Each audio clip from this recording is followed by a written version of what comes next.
At AFSCME, we know that the only way to make a change is to have a voice and use it.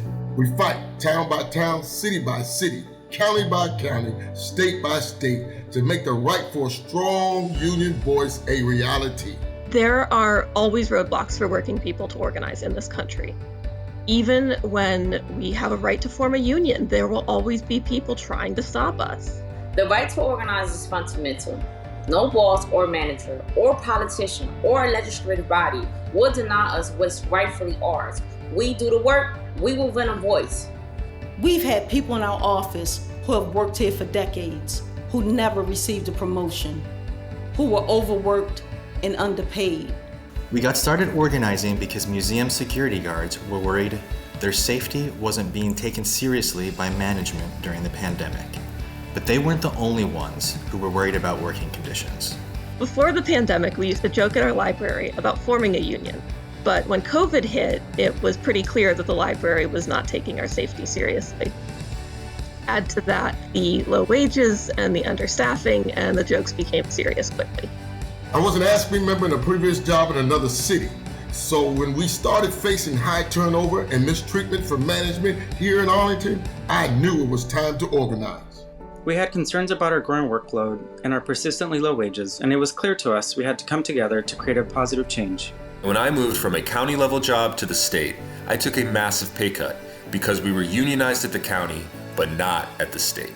We started small, just a few of us, adding more people as our efforts grew. And while our administration has done everything they can to try to stop our union, we are moving full speed ahead. We are determined to see this through.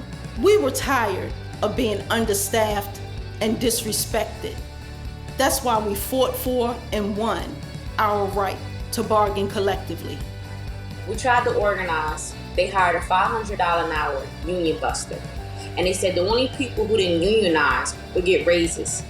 Then they tried to buy us off with free ice cream days and free t-shirts, while trying to illegally fire the union supporters.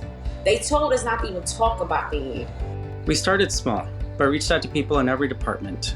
When we all decided to stand together, the bosses tried to tell us who could and couldn't be in our union, but we refused to let them divide us.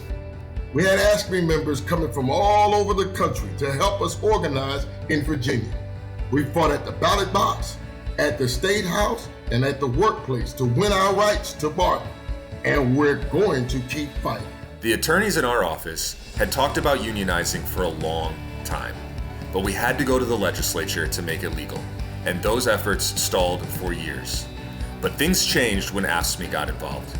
With more than 1 million members behind us, we changed the law, got a new contract with a big salary bump and total transparency. We knew if we stood together, they wouldn't be able to stop us. And don't get me wrong, it was hard work. There was a lot of conversations I had to have for my coworkers to understand there's no reason to be afraid. No matter what job we do or where we do it, we all have the right to organize. We are AFSCME. We have a fighting spirit, and we do not take no for an answer. When someone tries to silence us, we get louder. We are AFSCME. Trying to tell us to sit down? You better believe we will stand up. We are AFSCME. We organize. We build power. We fight. We win.